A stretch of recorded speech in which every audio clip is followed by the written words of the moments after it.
The Straw, the Coal, and the Bean. Fairy tale by the Brothers Grimm. In a village dwelt a poor old woman who had gathered together a dish of beans and wanted to cook them. So she made a fire on her hearth, and that it might burn the quicker, she lighted it with a handful of straw. When she was emptying the beans into the pan, one dropped without her observing it and lay on the ground beside a straw, and soon afterwards a burning coal from the fire leapt down to the two. Then the straw began and said, "Dear friends, from whence do you come here?"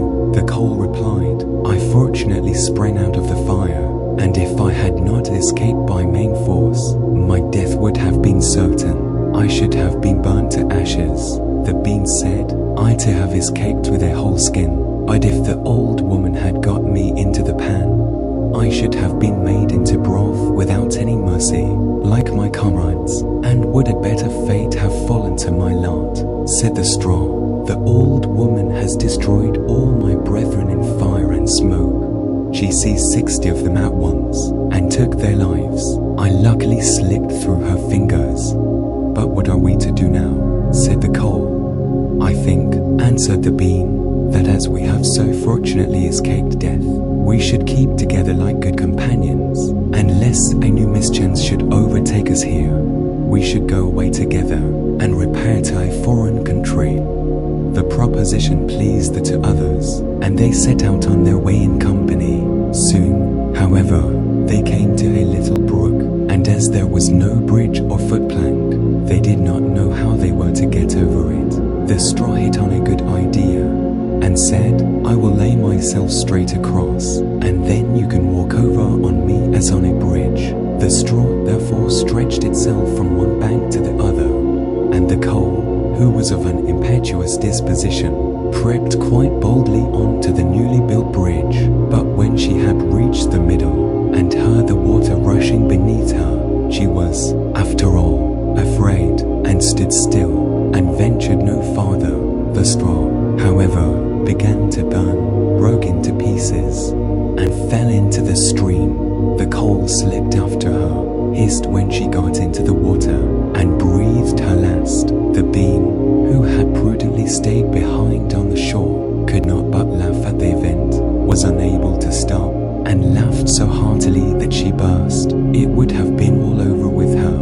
Likewise, if, by good fortune, a tailor who was traveling in search of work had not Saturday down to rest by the brook, as he had a compassionate heart, he pulled out his needle and thread, and sewed her together. The bean thanked him most prettily, but as the tailor used black thread, all beans since then have a black seam.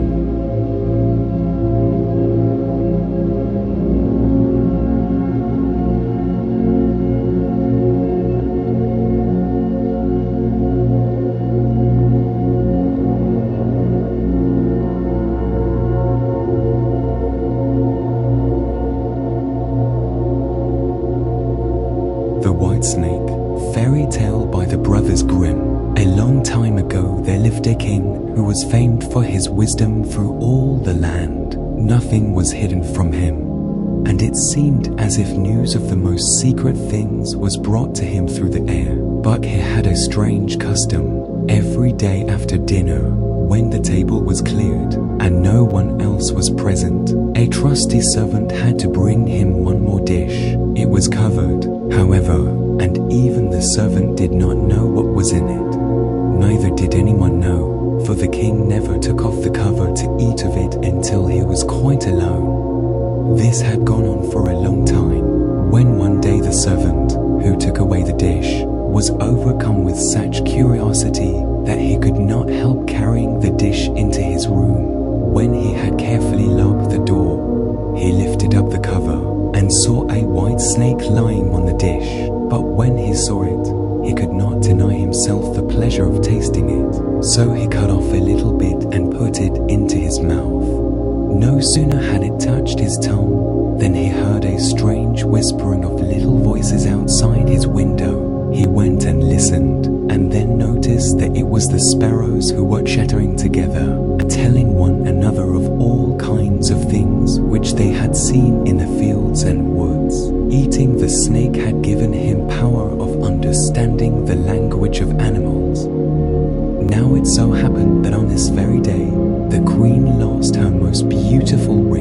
and suspicion of having stolen it fell upon this trusty servant, who was allowed to go everywhere. The king ordered the man to be brought before him, and threatened with angry words that unless he could before the morrow point out the thief, he himself should be looked upon as guilty and executed. In vain he declared his innocence. He was dismissed with no better answer. In his trouble and fear he went down into the courtyard, and took thought how to help himself out of his trouble. Now some ducks were sitting together quietly by a brook and taking their rest, and whilst they were making their feathers smooth with their bills, they were having a confidential conversation together. The servant stood by and listened. They were telling one another of all the places where they had been waddling about all the morning, and what good food they had found. And one said in a pitiful tone, "Something lies heavy on my stomach. As I was eating in haste, I swallowed a ring which lay under the queen's window." The servant at once seized her by the neck, carried her to the kitchen, and said to the cook, "Here is a fine duck. Pray kill her." "Yes," said the cook, and weighed her in his hand. "She has spared no trouble to fatten herself, and has been waiting to be roasted long enough." So he cut off her head, and as she was being dressed for the spit, the queen's ring was found inside her. The servant could now easily prove his innocence, and the king, to make amends for the wrong, allowed him to ask a favor, and promised him the best place in the court that he could wish for. The servant refused everything, and only asked for a horse and some money for traveling, as he had a mind to see the world and go about a little. When his request was granted, he set out on his way, and one day came to a pond, where he saw 3 fishes caught in the reeds and gasping for water.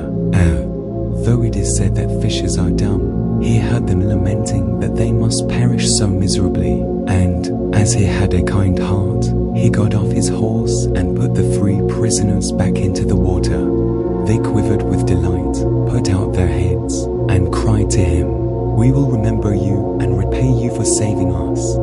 He rode on, and after a while it seemed to him that he heard a voice in the sand at his feet. He listened, and heard an ant king complain, "Why cannot folks, with their clumsy beasts, keep off our bodies? That stupid horse, with his heavy hoofs, has been treading down my people without mercy." So he turned onto a side path, and the ant king cried out to him, "We will remember you. One good turn deserves another." The path led him into a wood, and here he saw 2 old ravens standing by their nest, and throwing out their young ones. "Out with you, you idle, good-for-nothing creatures," cried they. "We cannot find food for you any longer.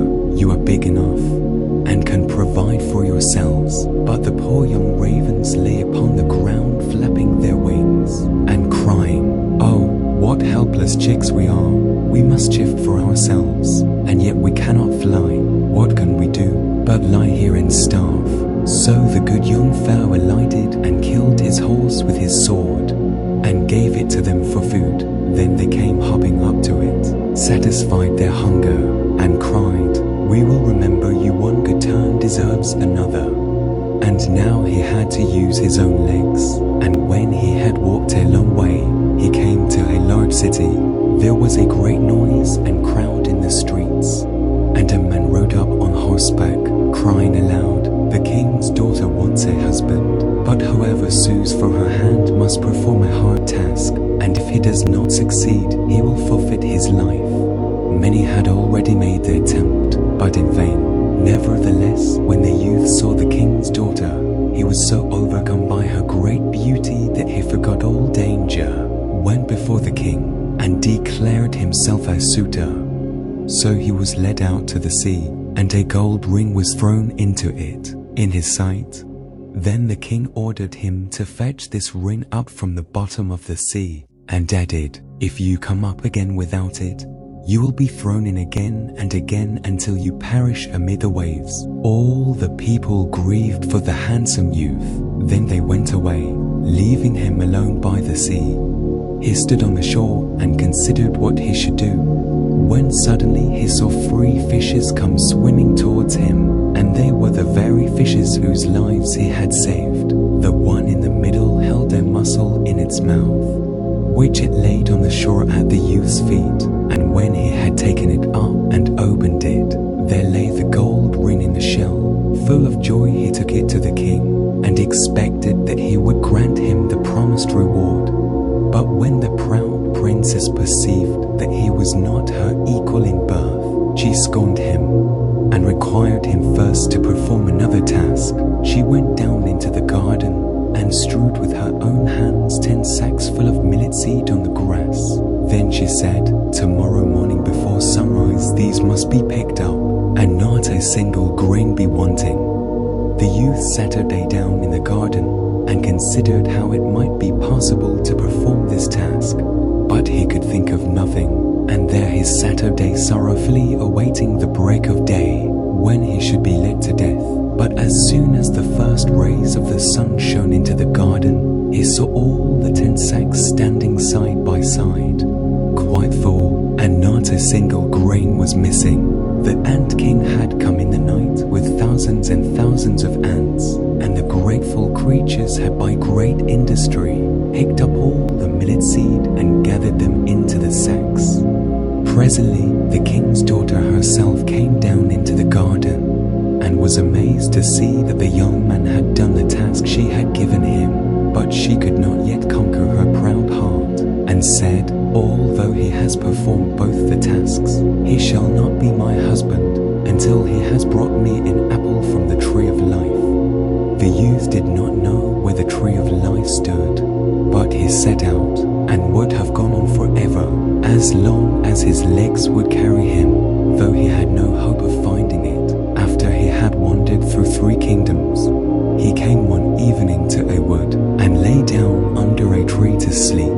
But he heard a rustling in the branches, and a golden apple fell into his hand. At the same time 3 ravens flew down to him, perched themselves upon his knee, and said, "We are the 3 young ravens whom you saved from starving.